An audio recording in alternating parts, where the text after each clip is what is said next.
Responsibility लेनी चाहिए। It's high time now, हमारे देश में औरतों की तरफ सेफ्टी के लिए हमें मेजर्स लेने चाहिए। So heavy inside that I don't feel like speaking about. जिस दिन औरतों को अपनी इंडिपेंडेंस मिलेगी, हम गर्व से कह पाएंगे कि हाँ, आज हमें इंडिपेंडेंस मिली। Bigg Boss OTT girl Bebika Dhurve देखिए हाथ में झंडा उठाए कैसे देशभक्ति का नारा लगा रही हैं। भाई बेबिका को सबने बिग बॉस ओटीटी में देखा, लेकिन रियल लाइफ में ये हैं देश प्रेमी और इनका देश प्रेम इन्होंने कुछ इस अंदाज में दिखाया। तो भाई स्वतंत्रता दिवस के दिन हम याद करें उस कुर्बानियों को और अपनी देश की इतनी मुश्किल से बनी हुई आज़ादी को। और आज बेबिका ने भी कुछ यही करने की कोशिश की।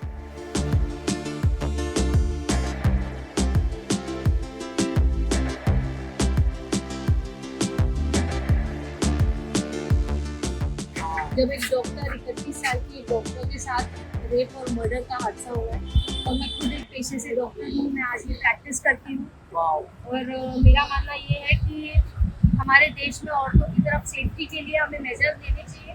इट्स हाई टाइम नाउ, और इट्स वेरी हार्ट रेंचिंग और डिसअपॉइंटिंग है।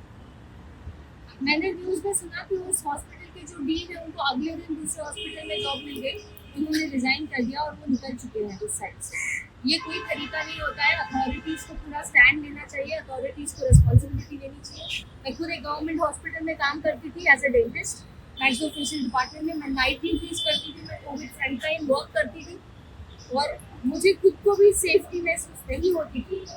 तो it's not just about a doctor but all women in our nation, safety is a must. तो ज़्यादा खुशी के साथ हम आज का इंडिपेंडेंस डे शुरू नहीं कर रहे और नहीं महसूस कर पा रहे। Justice, we want the rapist to be hanged to death. ऐसे इंसान को जीने का कोई हक नहीं है जो ऐसी दरिद्र की तरह वो काम करता है। ऐसे इंसान को जीने का हक नहीं।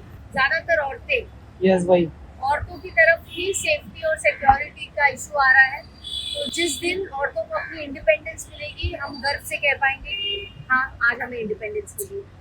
अगर एजुकेशन बढ़ जाए और लिटरेसी रेट बढ़ जाए हमारे देश में, तो चीज़ें बहुत हद तक सुधरेंगी, एक बहुत बड़ा चेंज आएगा।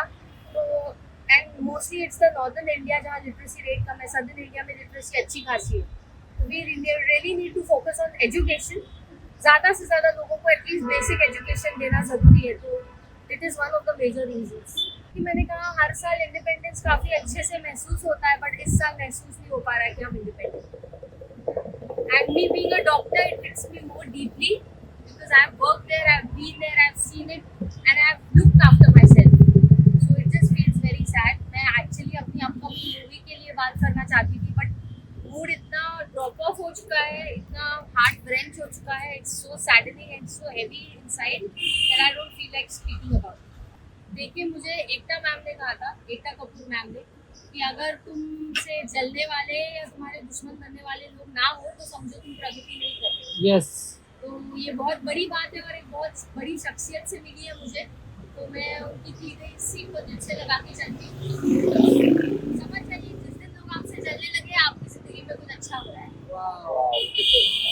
Thank you so much. Independence day Yes. मुझे बहुत अच्छा लग रहा है एंड हैप्पी इंडिपेंडेंस डे। मैं तो प्राउड इंडियन हूँ, मुझे बहुत प्राउड फील आती है जब जब हम 15 अगस्त को 26 जनवरी को, I am super proud to be an. ऐसी चीज़ें जब बाहर आती है ना, स्पेशली जब हम लोग इंडिपेंडेंस डे मना रहे हैं और ऐसा कुछ सुनने में आता है, तो it's very sad and I just pray सब लोगों के लिए एंड ब्लेसिंग सबको। एंड बस ऐसा नहीं होना चाहिए। हम एक हम चीज लोग पूछ सेफ है, हम लोग यहाँ हैं, हम लोग को I think every day we should thank God. लोगों का प्यार और आप लोग ना हमेशा मुझे इतने कॉम्प्लीमेंट देते हो, तो मुझे लगता है, और अभी तो बर्थडे आ रहा है और हर बर्थडे पे मुझे लगता है एडवांस में हैप्पी बर्थडे। Thank you. तो मैं चाहती हूँ हर बर्थडे पे और बेटर होते जाना चाहिए ना हमको, और खूबसूरत। यस।